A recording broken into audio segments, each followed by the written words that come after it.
Okay, hi everyone. So we are going to run through the presentation we did at Perth sharing best practice on rethinking guided reading and make it available to lots of our members on reading science in schools. Okay, Nat, you are recording this, aren't you? Yeah. All right. So the science of reading, just to be clear, it doesn't refer to a particular program or approach as such.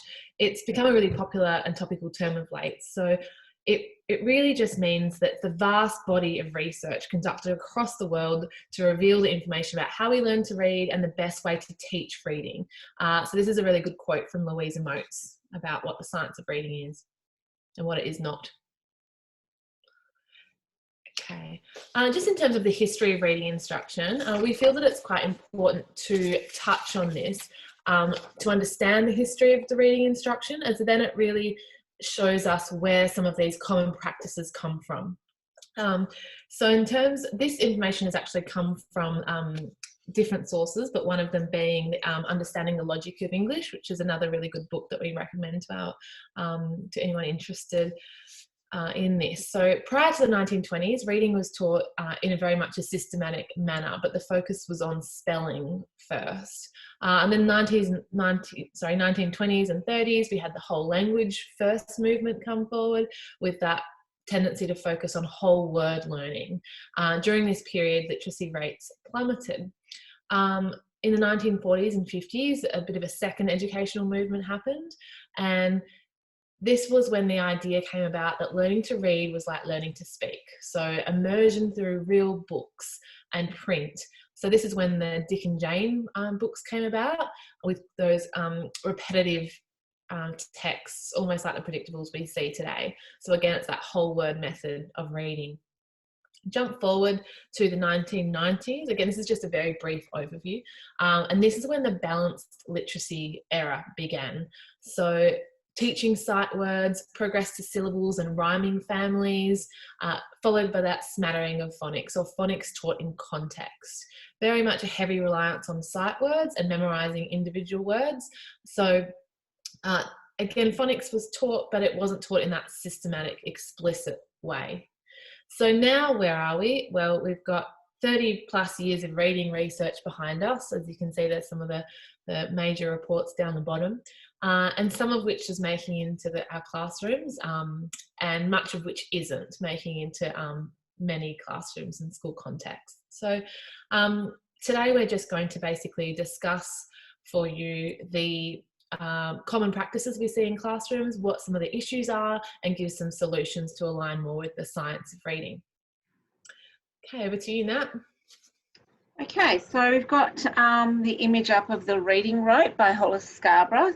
So it's a conceptual model that we could use to base our reading instruction upon, and it's really good for informing our instruction. So if you want to make some changes to what you're currently doing with guided reading or what your school system is, you could look to this model to really just to check that what the changes you're going to make or what you're currently doing is in line with the science of reading. So basically there's two strands that we're trying to develop, and two sets of skills that help children become good readers. The top skill is all about language comprehension, so children's and understanding of language, their literacy knowledge, vocab, background knowledge, print concepts. And then the bottom strand is the word recognition strand, so including phonics knowledge, decoding skills, and phonological skills. So what this reading rope shows us is that we wouldn't start with reading comprehension as with our emergent readers, that we really need to give children the skills to be able to lift the print off the page first, and that would be working on their word recognition skills. And I think I'd just like to point out that when we think about our reading lessons, the starting point is the explicit instruction that our students need and not the guided practice. So we can look at all the strands of the rope and make sure that our instruction is addressing those strands. Okay. So we're going to focus on an area of reading instruction that is very common in Australia and internationally, and that is guided reading. So you'd be hard pressed to find schools that don't implement some form of synthetic phonics to varying levels of effectiveness and explicit natures, but this is not then reflected necessarily in that guided reading that we see after the phonics lesson, which can be dominated by level readers and the 3 cueing strategy and things like that. So I'm going to break down some of the common practices that we see in guided reading, discuss some of the problems and why they're problems, and then offer some solutions to these. So in terms of guided reading, the first common practice I'm going to discuss is that students are grouped based on levels determined by running records or benchmarking. So what's the problem with this? Well, first of all, level readers, they are based on algorithms that limit the vocabulary and the text length or the sentence length, but they don't take into account that phonic complexity, the grapheme phoneme representations. So the early leveled readers, also called predictable or repetitive text, can contain letter sound correspondences that are quite complex to an emergent reader. So what they do, using the repetitive nature of the texts, they encourage word guessing habits, because they want their students have to look at the picture for clues, or they have to use the sentence to guess what the word could be. In terms of a solution, what we should be using is more phonetically controlled texts, okay? In other words, decodable readers, which are plenty on the market, but what they do is they provide that very guided practice of the code, so in that very controlled context. So what they're learning in the synthetic phonics lesson, they can then directly apply that to phonetically controlled text for mastery. Okay? So decodable readers are not a program in themselves. They have to be used as a supplementary tool for that very explicit and systematic phonics instruction. In terms of that comprehension, where does this fit in? Well, for emergent readers, we still do have to have a focus on comprehension, but the focus is more of a listening comprehension focus when we're thinking of that reading rope.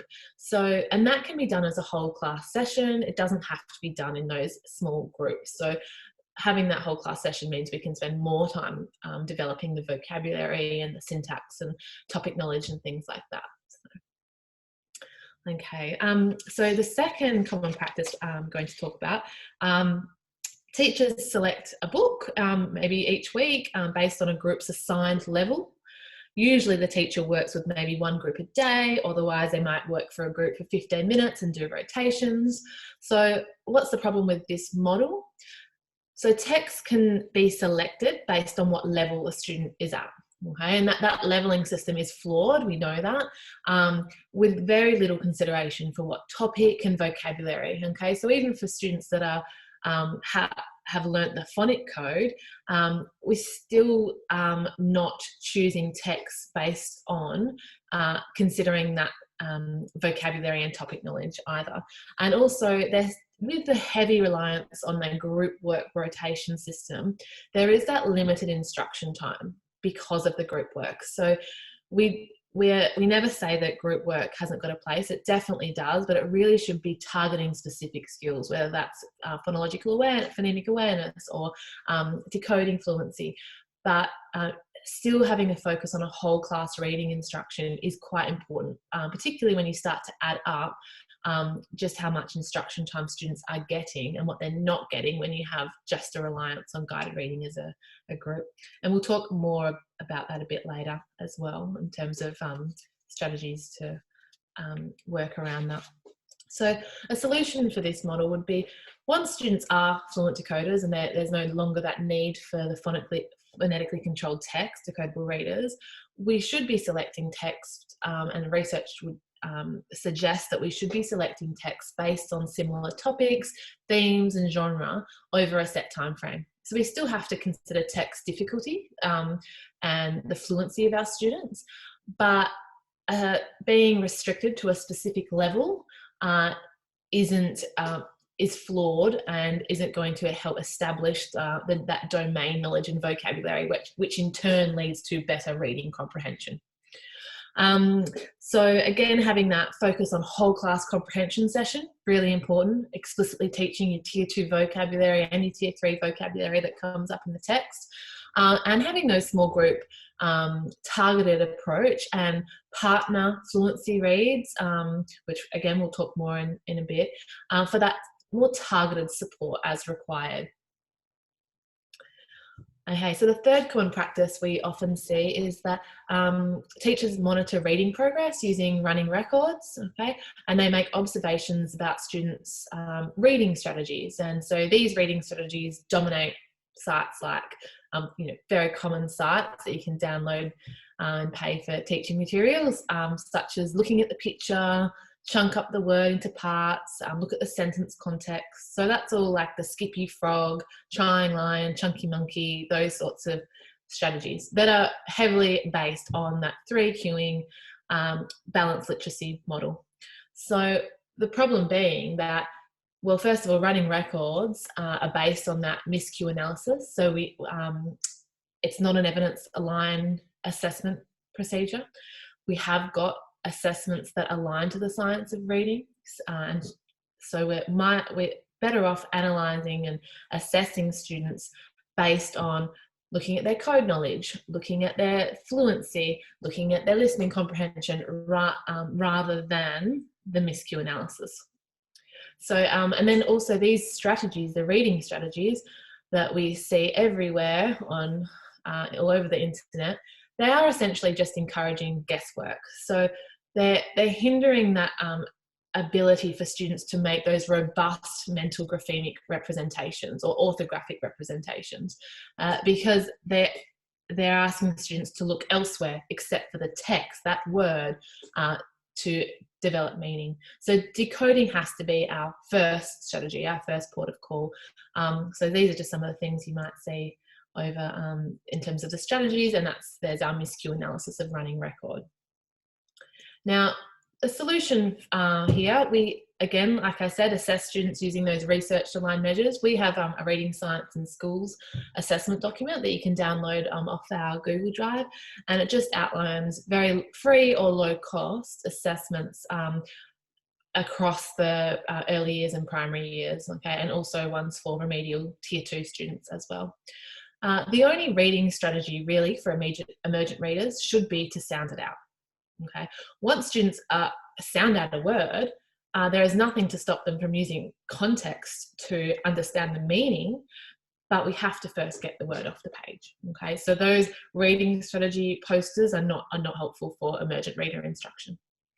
Another important point to remember is that reading does improve vocabulary. So in order to learn, and we know that the more you read, generally the larger vocabulary you may have. But in order to learn a new word from reading it, you have to be able to decode it. Because if you don't decode and you just rely on using the sentence context, then you're only going to be relying on your already established receptive vocabulary. You can't grow your vocabulary through reading if you can't decode a word. So that's another important point in terms of that, showing that link between how reading can improve your vocabulary as well.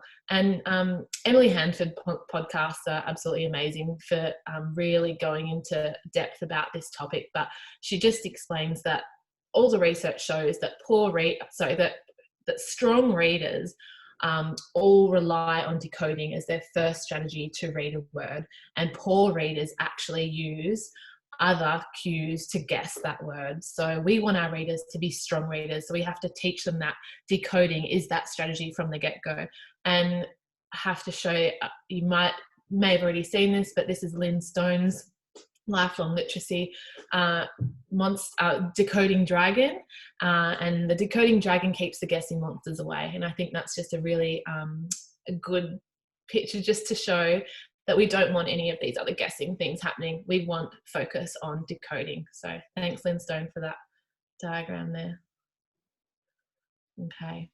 The fourth common practice that I'm going to talk about is that texts are selected based on a comprehension strategy focus. So we often see in classrooms a comprehension strategy scope and sequence. So week 1 might be focusing on prediction, week 2 might be focusing on finding the main idea, week 3 might be focusing on making inferences, 4 on connections, etc., etc. There is a problem with that in that if students don't have adequate topic knowledge and vocabulary, these strategies aren't really going to improve their comprehension. So research shows us that reading comprehensions can usually be explained, and this is 98% of the time, by either difficulties with decoding fluency, okay, so all their cognitive load, I suppose, or working memory is going towards decoding and getting the words off the page, so they can't then attend to make meaning. Difficulties with oral comprehension, okay, which then translates to reading comprehension. Inadequate topic or domain knowledge about the text that's being read, unfamiliarity with the vocabulary in the text, or working memory and processing speed difficulties as well. So essentially, if students don't have adequate topic knowledge and vocabulary, specific comprehension strategies aren't actually going to help them. Okay, so what's the solution? Well, the solution would be to you still can explicitly teach comprehension strategies. They do have a place, and I'll be talking about that a little bit later as well. But they're only as effective if you have that focus on topic knowledge, building the topic knowledge and that domain knowledge. So that topic knowledge can be developed through how the texts you're selecting. So, and having those in-depth discussions pre and post reading, and also linking your reading and writing and other curriculum areas. So it's very much about the text that you're selecting for reading. Okay. Now, Nat is going to talk to you about an alternative reading instruction model with focus on students who are still learning the code, so emergent readers. And then after that, I will discuss more about how we go about text selection and structuring our lessons for students that are past that phase, where they're sort of starting to get into that more reading to learn phase. Go now. Right. So when we structure lessons for our young students, so really talking here about Year 1 and some Year 2s who are still really developing their code knowledge, there's two, if we can go to the next slide, Steph, yeah. So there's two sorts of lessons we would do. So, yeah, that's it. So basically, if we're targeting our reading instruction on developing word recognition, that's when we would be, really focusing on phonics and reading at the word level and building their children's phonological awareness skills. So the text we're going to use would definitely be decodable text, and the whole class instruction would be on expanding children's code knowledge. So sometimes it's teaching them some new code, and other times it's about revising code they've already learnt. And for some small group work, if we need it, we could call children to come and read. We would pull aside groups of readers that have some common need, or perhaps need extension, and really work on developing their reading fluency or their code knowledge skills. So sometimes the reading is at sentence level, but it could also be reading lessons that are working on word level reading. So the next slide will show some pictures of how this looks in my classroom. So when I start a reading lesson, I started at the whole class level, and I would have the text on my interactive whiteboard. And I think this is really important, that everyone's got access to the text, and I would track along with the mouse or a large pointer, and I would read the text first of all. So sometimes the focus is on sounding out a specific word structure, and sometimes the focus might be on developing fluency. We're really going to pay attention to punctuation and characters when dialogue and things like that. And the other pictures that you can see on your screen there are when we're working on word level reading. So I did mention at the best practice event that I think word level reading is We haven't taken full advantage of that in early childhood classrooms. So it's very easy to make lists of words and to get children to work in small groups or pairs to read lists of words to each other and sound out. And I really like helping each other figure out the words. And also, it's so easy to pop a word list into their reading folders to take home. So they're getting lots and lots of practice. And especially for our at-risk and weaker readers, they just need multiple exposures to words before they can orthographically map those words. And I think there's another picture to come in, Steph. Mm-hmm. Oh yeah, just a little example of how you might differentiate. So if the focus in my class has been on teaching the different spellings for the A sound, and so at the whole class level, I might work with one text, like the Jane and Jake text, and work with that all together. And then I would still pull aside a group that needs my weak or middle level readers, and I'd redo that text again. But with my more competent readers, I can still keep their teaching focused on that same code knowledge with the A sounds, but I might choose a more complex text. Like the quantity of text might be greater. There's multisyllabic words in there using the target phoneme grapheme correspondences. And the meaning is a little bit more complex because sometimes it's just because there is more quantity, but that's an easy way of differentiating, but keeping the learning intention the same. And the other type of lesson that we would do in early childhood classrooms and with emergent readers into year 1 and 2 is lessons that focus on developing the language comprehension strand. So that whole thing about that we hear is, we're not phonics only, we're not all about word recognition, we're also building children's content, vocab and background knowledge. So when I choose a text that's going to do this, it's often in line with the content learning that we're doing in science and HAS or health. And there's some examples there.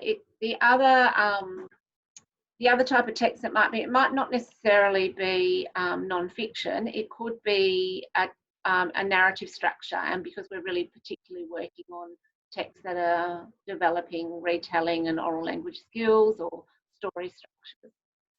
So the example on the screen there is from some HAS work that we were doing in pre-primary last term. We were looking at different habitats and thinking about the polar regions.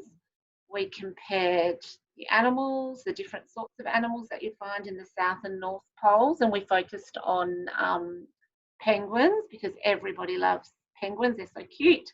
Read lots of fiction texts about penguins, and then these are ReadWorks texts that you can actually just search what you need in ReadWorks. I really love it.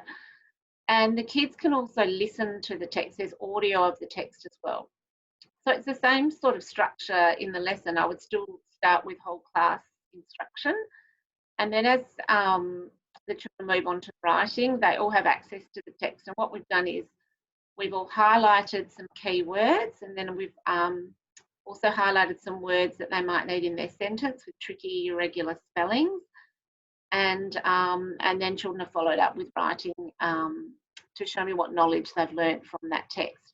So they've had to retrieve some information from the text, and it's the beginning of some more complex reading comprehension strategies that they're practicing in a scaffolded and really simplified way. So there we go, and Steph's going to, oh sorry, and there's one more slide to talk about, and I guess this is relevant for lots of reading lessons, and it's that that slide that ties in with what Steph has been saying about building vocabulary and background knowledge. So when we've got a particular content or subject learning area in mind, we really build the field in that theme and that topic. So we have lots of non-fiction and fiction texts being read to the kids and available for the children to look at and listen to in the classroom at the same time. And that really leads to their confidence, and it builds their their own individual reading skills as well. Okay, so now I'm going to talk about more about once students have learned the phonics code or are developing that fluency with the phonics code, in terms of how do we go about text selection, how do we structure a lesson. So in terms of if we're going away from leveled readers, and we're not saying that all leveled readers have to go in the bin or anything like that, they can definitely form part of reading instruction, except that they really need to be used alongside other reading material. Okay, so we tend to have a bit of an over-reliance on this idea of keeping reading at students' instructional level.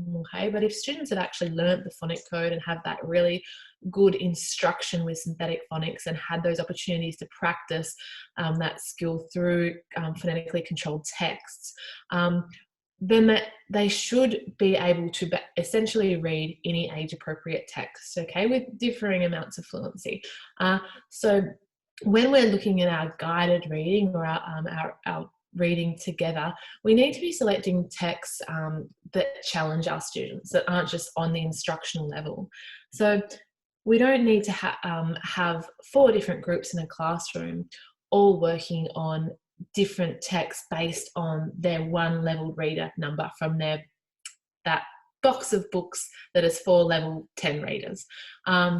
We can essentially use them to support our other reading material, but we do have to go away from this idea of being really constrained to that one level or those few levels of readers per group of students. So in terms of text selection, we have to be selecting a variety of text types. So when we're talking about building the field, we want to be using lots of non-fiction, lots of fiction, so poems, short stories, famous speeches, biographies, recounts, also, and then in the upper primary years, novel studies. So making sure you're selecting that variety. And there's a lot of fiction that happens in the primary school years. So just make sure you're also focusing on the non-fiction as well. So the second consideration when selecting text is also selecting text with a purpose to build that topic and general knowledge. So Natalie Wexler is the author of The Knowledge Gap, and if you haven't read it yet, I do recommend it.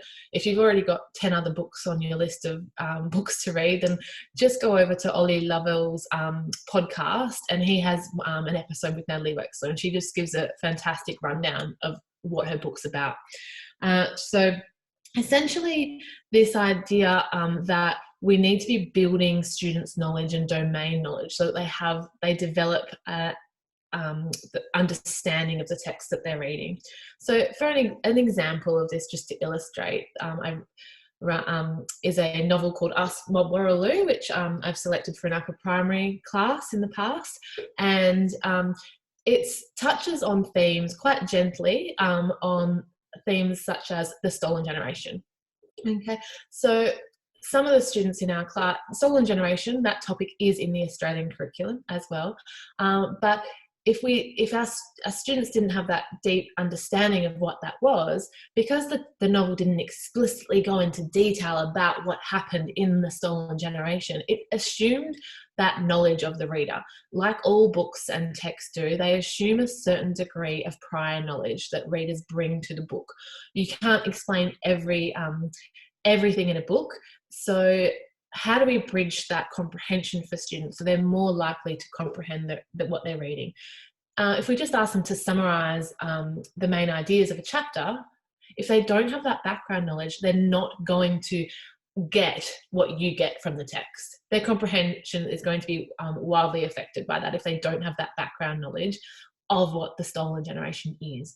So supplementing your novel study with lots of non-fiction, and Doug Lemov also talks about this in his book Reading Reconsidered, which is another book that I've only really got into this year, but it just really highlights that need that we need to be building students' knowledge and making sure that we're selecting non-fiction as well to complement our novel studies.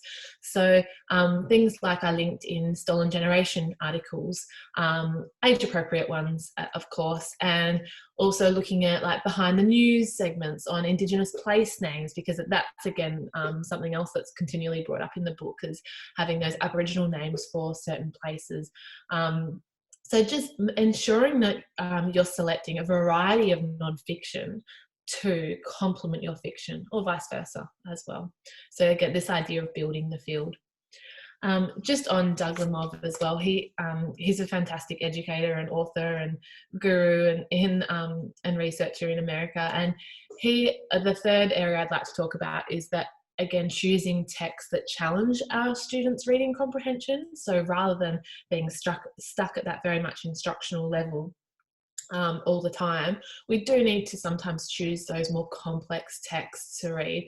So Doug Lievre actually talks about how these 5 plagues, or the 5 elements which add complexity to a text, and saying that we really do need to ensure that some of our reading material targets this for students. Okay, so in the earlier years, this would mainly be through listening to these complex sorts of stories, but as students have developing that decoding fluency and going towards that more reading to learn phase, we want them to be reading these complex texts as well. So just breaking those down, we've got archaic text, which is texts that have sentence structures and vocabulary that are rarely seen in modern literature anymore. So Aesop's Fables is a really good example of that, and I really recommend that text, those stories in there, the fables, because they're short, they've got great vocab, they've got very complex syntax, and they also have obviously very good moral messages as well. So it's a really nice one to embed into your whole class comprehension reading time as well. And also archaic texts include things like the Peter Rabbit, the original Peter Rabbit. The syntax in there is very complicated, very complex, because we don't often see it in modern literature anymore. So it requires students to really attend to the sentence and to the words to ensure they're comprehending what they're reading. So also another play that he talks about is the non-linear time sequence. So we might have texts that have flashbacks, multiple layers of memory, things like that, which do add that extra complexity to a text. The complexity of the narrator. So an example of that is like the book Wonder, for example, which is a really common novel study we see in lots of primary schools and lots of literature spines. Different chapters are actually told from, have different narrators. So it is quite a complex idea for students to get their head around if they haven't read something like that before. The complexity of story. So in terms of like the plot and like high levels of symbolism embedded as well, that really requires that background knowledge in order to make the connections and inferences. And then the last one is resistant text. So texts that assemble meaning around nuances, hints, uncertainties, clues and cues and things like that. So this is just very much an overview of all the elements that can make a text complex. So in terms of lexile are a measure of text complexity, I suppose, as well. But lexile are only limited to, it's an algorithm as well, and it's limited to the sentence length and the vocabulary. But it really doesn't take into consideration all these other aspects which make a text complex. It doesn't take into account whether the text is using a non-linear time sequence. It doesn't take into account whether there's multiple narrators or there's a lot of background knowledge assumed from the text. So it's important to, while lexiles may be useful, it's really important to make sure that we're looking beyond a lexile when selecting challenging texts for our students to read, particularly in those upper primary school years as well. So the fourth consideration for text selection would be a kind of basic concept really, but we have to make sure we are selecting texts that are written by authors and contain characters from different cultural backgrounds and experiences. And this links to our cross-curricular priorities in our curriculum as well. So making sure that if you have a literature spine or your text that you're selecting for that in-depth study, definitely have that diversity. Okay, so Okay, so now that we've talked about how you would go about selecting text for students that are no longer requiring that decoding emphasis, fluency is another area which is a little bit tricky to figure out how, I guess, to target it. So in terms of fluency, we're looking at three main areas, which so we've got accuracy, we've got rate, and we've got expression. Now, it's really important that in terms of accuracy, this is why decoding and that systematic synthetic phonics is so important, because if a reader reads fewer than 95% of the words correctly, then comprehension will be impaired. And that's by Rosinski's research. So, and I think this also brings up the issue of why assessing reading comprehension for emergent readers is quite problematic. So why are we assessing reading comprehension in the early years when their accuracy and their rate is not up there enough, so they actually can't attend to the meaning of what they're reading? Really, we need to be assessing their accuracy, we need to be assessing their rate, and we need to be assessing their listening comprehension quite separately in those emergent stages of reading. But as our students build that fluency and build their decoding fluency, we can start to look at expression, which is volume, pitch, prosody, all those factors that really make our reading come to life, I suppose.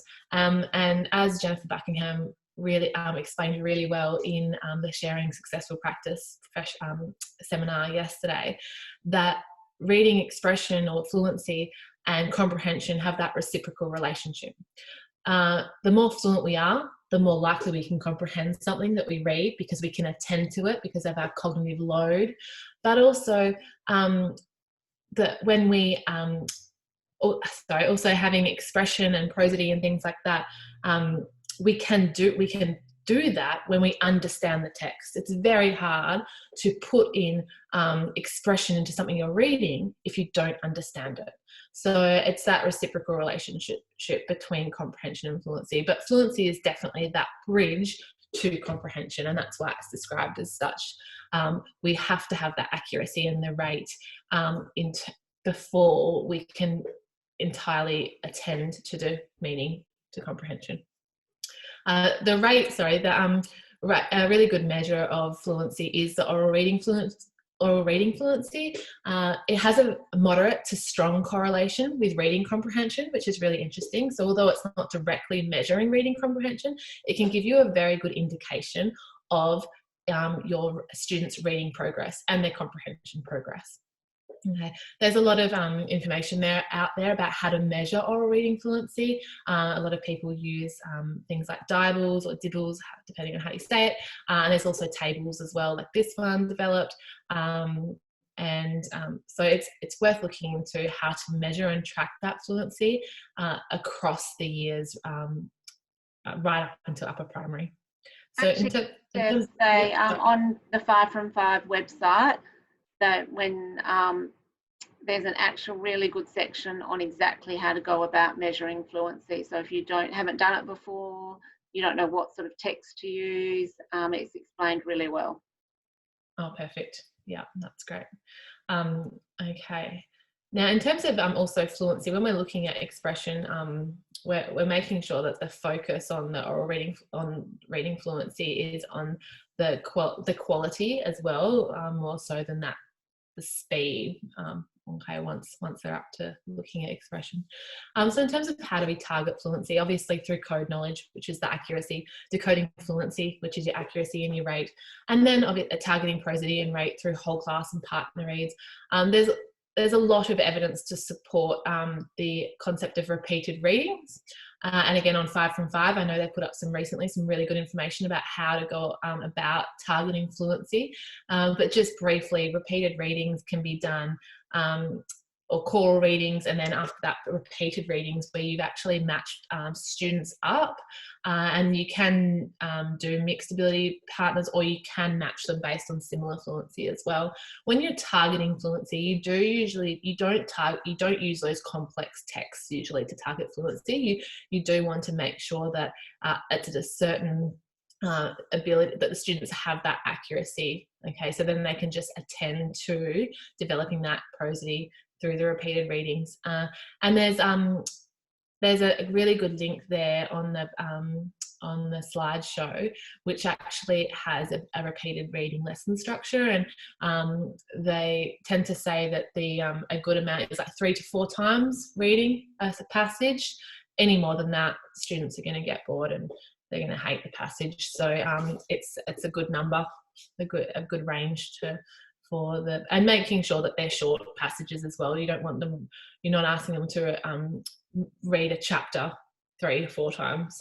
They're short passages so that they can really make sure they're attending to putting expression into what they're reading. Okay, so now this brings us to a topic which does come up a lot on the Reading Science in Schools Facebook group, and it's something I think does require consideration and discussion, because there is research to support comprehension strategies, and we definitely are not saying that we shouldn't be doing them, but the current situation, I think, in many schools is that we have a scope and sequence for comprehension strategies, and it tends to dictate what our focus for the week is, and also what our focus texts are as well. So, I'm doing predicting this week, I need to find a good book that I can use for predicting. Whereas we know that, according to much of the research, we know that comprehension strategies are effective, but they're only effective if we have that background knowledge and vocabulary as a starting point. So there's a good book called Understanding Reading Comprehension, and we've got it in the notes, in the slides, when you download this, and by Oakhill, Kane and Lievre, and they talk about the different areas to target for reading comprehension that has the most evidence behind them. Okay, so the first one being building the vocabulary and the background knowledge. Okay, and then that all comes back to text selection, so building the field. Also knowledge of sentence structure and syntax, and how to make connections between sentences and paragraphs, a really important one. Knowledge of text structure and text types, inferencing skills, self-monitoring and comprehension questioning, and summarization. So just for the purpose of this session, I'm going to focus more so on the inferencing and also syntax, as well as ways to look at reading comprehension. We've covered building vocabulary and background knowledge, I think. So, so in terms of inferencing and how do we target that? So inferencing is all about building that mental model. And we have 2 different types of inferencing, well, 2 main types. You have what's called local cohesion inferences. So these are ones that linking sentences together. So for example, in these 2 sentences, and this comes again from this the Understanding Reading Comprehension text. So the fighter pilot released a number of bombs over the enemy ship. The second sentence, the explosions did serious damage to the ship. So the reader, and most of us, have to make an inference that it was the explosions released from it was the bombs released from the fighter pilot that caused the explosion, because it wasn't explicitly stated in the text. So you have to make that inference between the sentences. Global coherence inferences are harder, and that makes the text as a whole more coherent. So we're linking ideas and events, characters, emotions, motives for that full understanding of a text, and how drawing inferences and making connections between concrete information. So inferencing is very dependent on these 3 main things. So we've got memory. So remembering the concrete information from the text, because to be able to infer something, you're creating that inference from something. So younger children have smaller verbal memories, and text with less illustrations put greater demand on our working memory, on our memory. So it tends to be that younger students as well aren't as good as making inferences, because they can't hold all that information in their memory. The second one is, again, the vocabulary and the background knowledge. We always come back to this. It's so critical because you have to activate your background knowledge and the knowledge that the author expects there to be that prior knowledge that you bring to the text, the assumed knowledge. Okay. And the third one is a bit more of a tricky one, standard for coherence. So it's more about the deliberate effort that you make to understand something you're reading.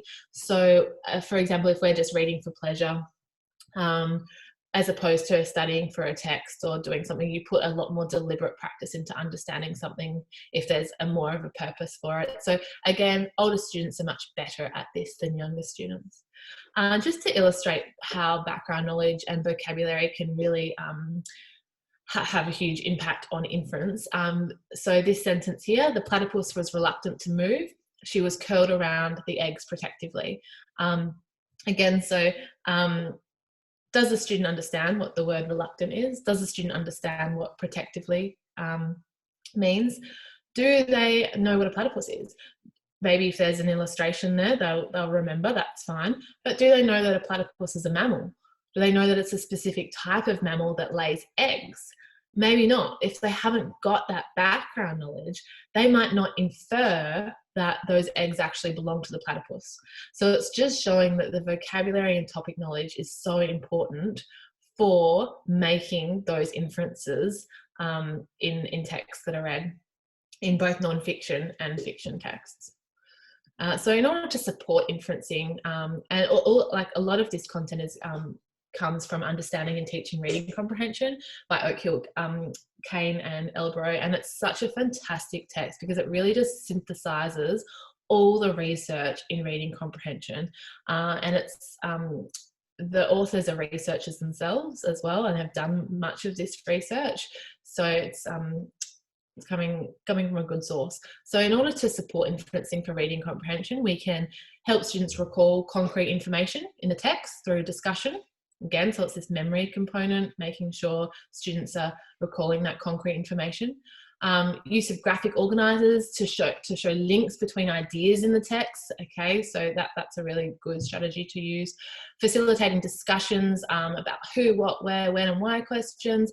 Using lots of think alouds, modeling that thinking process as teachers ourselves. So I wonder why, or I think this character did this because. So modeling that process. And explicitly and systematically teaching syntax as well will help your inferencing skills and your general reading comprehension as well. So in terms of just going into your linking reading and writing, so research shows that writing about what you read improves reading comprehension. So you can do a read, discuss, write, or you can do a read, write, discuss, read, write. There's different cycles you can use, and I would encourage to look at some of Doug Lemob's resources on that. But writing about what you read embeds it, and that's what research shows. You're more likely to comprehend what you're reading if you have to write about it straight away. Also, explicitly teaching writing and writing structure, starting from the sentence level, improves reading comprehension. And this is where the writing revolution comes into it, and it's such a fantastic guide how to link writing and reading and how to teach writing from those fundamental building blocks, starting from that sentence level writing. It's really important that students understand syntax, not only for their writing, but for their reading. So in terms of explicitly teaching syntax, just as some examples, do your students understand what a subject is, what a predicate or a verb, whatever vocabulary you want to go with? Do they understand the function of relative pronouns? Do they understand what transition words mean, or some of the transition words that will appear in text? Do they understand the meaning of certain conjunctions? So what about conjunctions but, so, because, however, because they all have very different meanings. So when they are used in a sentence, they will change the meaning of a sentence. And so then that will then change the student's comprehension of that sentence. We could do another whole presentation on syntax. You could spend hours on it, but it's worth having a look at our reading science in school syntax scope and sequence.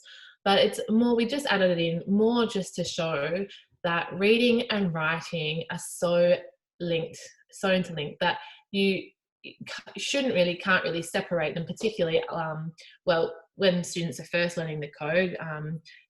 they're going to be decoding and encoding, but also later on, as they've developed that decoding fluency, writing about material they've read, and learning to write through that very, very structured, explicit approach will have benefits to their writing and to their reading comprehension. So linking your writing instruction to the texts is really powerful, and that's the Writing Revolution is a fantastic, it's not a program, it's an approach, it's a guide. You can use it alongside other writing programs that you have at school, but it gives that really sort of structure about how to target writing, starting from those building blocks.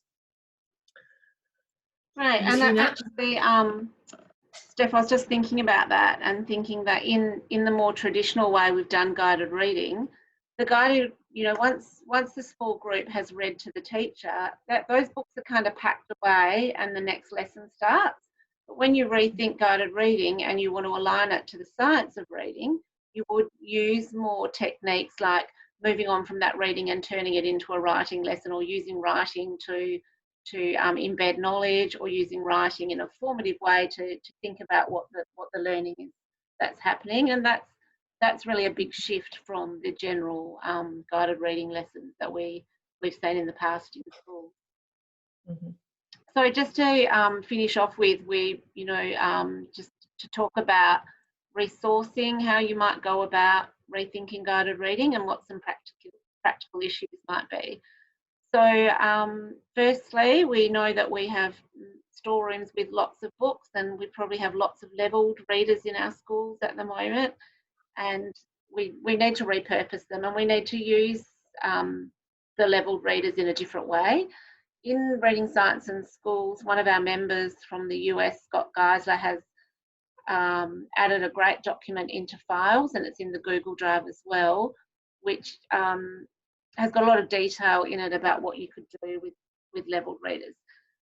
One thing he suggests is to put lots of levels together. So say if you were looking at a PM level series, you could get all of level 10 to 15 books, put them all together, and then use them for home readers for your children that have already got lots of code knowledge. Like they've made it through the initial code, they know lots of the extended code, and they're ready to just about read anything. Another thing you can do is align them to your content,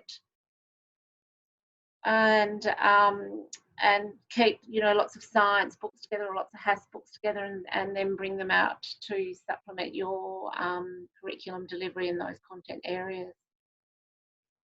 And then when we're buying sets of books for our emergent readers, I sort of just like to caution schools and teachers that I chat to about buying books in sets, because we can, we sort of can be really well stocked for what we think is guided reading, and all our books are in great sets of 6 to 8 books, and then we're really reluctant to take them off the shelf and use them in any other way. And what we see is lots of amazing decodables or fantastic content-based text just sitting on a shelf, and they just come off once a term for that day of the week when they are the guided reading book for a certain group. And then not all children eventually get access to the content in those books.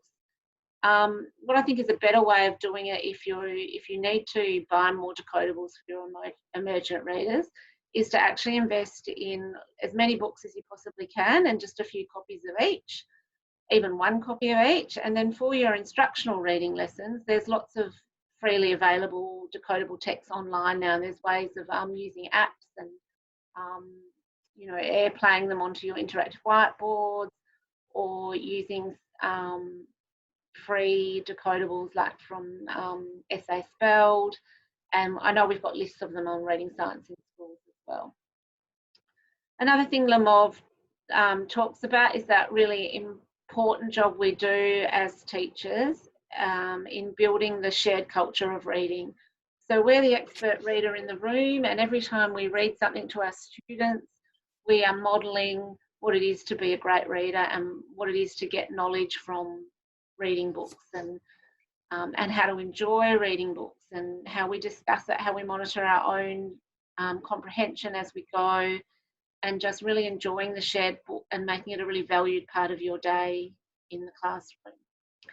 And lastly, timetabling is just so important, just as we've seen guided reading be really prominent in literacy block timetables. When we're ready to move on and think about guided reading in the ways that Steph and I have described today, it would be really great to see that reflected in your timetabling. So you might have instructional reading or fluency groups, and you can really see it clearly marked in your timetables, and you've made a set amount of time available for that sort of instruction to happen. And that's really aligning it back to that reading rope and the strands in the reading rope, and putting that into practice in your timetable as well.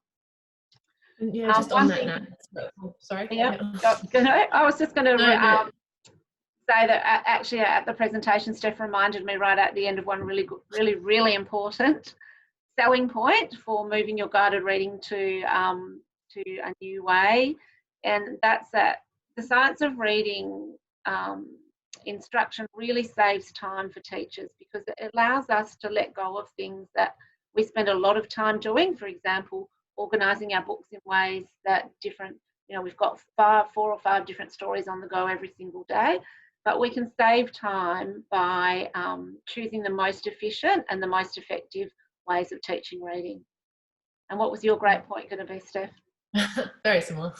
But having that, like, ensuring you've got that whole class focus, and that doesn't necessarily mean you can't use small groups. There's definitely a need for small groups to have that more targeted support on developing decoding fluency or whatever it is, but ensuring that you have that have a whole class focus, so you can really get into that deep content exploration. And that really does save time in your day, and it saves planning time as well, but it has the benefits of developing that topic and vocabulary knowledge as well amongst students. And we have some example timetables as well, because we do get asked, but what does that actually look like? So and they're just examples, because every school context is different. So my experience in the Kimberley is going to look very different to a school down here. And so we don't dictate, we would never dictate in terms of what every class needs to look like. It has to align with your school programs and procedures as well, but it just gives you an idea of how it could look if we have this focus on that whole class instruction,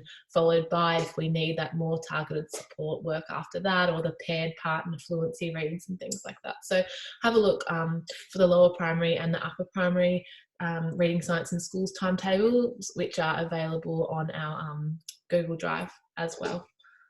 So yeah, and I also think we didn't get to mention this at the event, but a couple of things that when you move your guided reading practice to really focusing at a whole class level, it actually is more equitable for all students. And I think the old way of doing guided reading doesn't really bridge any gaps for our weak readers.